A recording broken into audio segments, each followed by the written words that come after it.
Waouh, il fait beau aujourd'hui, hein. Ouille, je crois que je dois m'arrêter ici. Ça me fait bizarre d'être dirigé par autre. Bonjour, je suis Olivier Nogo d'Ordinaire. Je suis derrière la caméra, réalisateur, journaliste, enfin bref, touche à tout. Si je suis là, c'est pour porter et défendre les couleurs d'une chaîne panafricaine qu'on appelle Vox Africa. Vox Africa qui traite aussi bien des sujets très sérieux, politiques. D'ailleurs, tiens, peut-être que j'irai un jour là-dedans. Ça donne des envies ou des sujets un peu plus légers. Mais enfin bref, regardez la chaîne. J'en profite au passage pour faire un peu de pub. Je suis un jeune Camerounais. Je suis né au Cameroun il y a plusieurs décennies. Je suis venu ici, j'ai fait des études à Paris. Suite à cela, j'ai plongé directement dans l'audiovisuel. Parce que quand j'étais à l'école primaire, il y avait à l'époque, Antenne 2, une émission qui s'appelait Recréa 2, animée par une certaine Dorothée. Et donc, elle était venue nous caster. Et à partir de là, j'ai aimé le monde tout autour, les caméras, les micros et compagnie. J'ai poursuivi. Mais je me suis rendu compte en grandissant que c'était extrêmement difficile pour les personnes comme moi de pouvoir trouver une place ici en France. J'ai eu la chance de travailler dans des grands médias franco-français, aussi bien dans la presse écrite comme Le Point, dans la télévision, le groupe Canal, la radio, bon là c'était un groupe français mais destiné beaucoup plus aux Antilles, RFO. Et suite à cela, j'ai intégré la presse panafricaine parce que j'estimais que nous avions la chance d'être des modèles, même si c'était extrêmement difficile pour nous de tracer le sillon, d'être des modèles pour montrer que, voilà, lorsqu'on était un de nos semblables, on ne réussissait pas simplement en faisant du foot, en faisant de l'athlétisme ou du rap. On pouvait aussi faire des métiers pour lesquels on ne nous attendait pas. Voilà, mais c'est extrêmement difficile, mais on est passionné et c'est cette passion qui nous sert de moteur, qui nous anime et qui nous pousse vers l'avant. Je reconnais que l'arrivée d'Harry Rosenmack sur TF1 au journal de 20h, la grande messe de 20h, a aidé à beaucoup décomplexer aussi bien nos semblables qui ont vu que ils pouvaient aussi arriver là. C'était quand même la grande messe destinée à PPDA ou Claire Chazal les week-ends.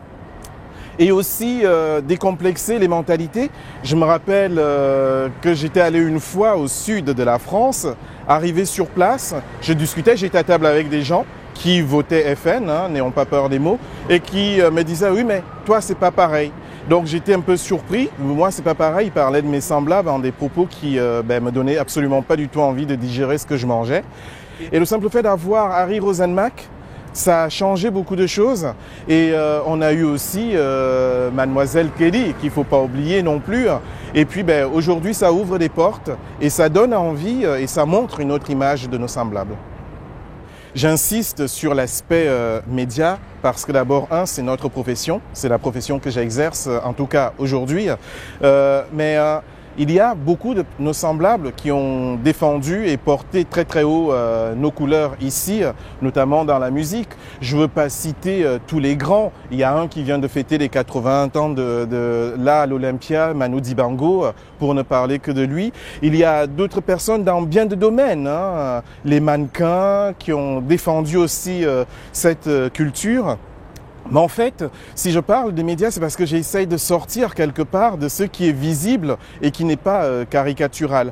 Lorsque je dis visible, il y a énormément d'avocats qui sont originaires d'Afrique ou des dom-toms. Il y a énormément de médecins. Enfin, ces métiers de forte tête, ces métiers qui demandent un certain intellect, mais qui ne sont malheureusement pas aussi mis en avant comme les nôtres. Et dans la presse, que ce soit la presse écrite, radio ou télé, on trouve énormément de compétences, mais il nous manque des moyens. Ces moyens qui font que malheureusement, ce n'est qu'avec des bouts de ficelle que ces compétences essayent de s'exprimer. C'est pour ça qu'en fait, j'essaye de mettre cela en avant pour qu'on se rende compte qu'il faut aller dénicher ces perles. Il y a beaucoup, réellement beaucoup, et pas simplement le cliché habituel qu'on a l'habitude de nous apposer. Voilà.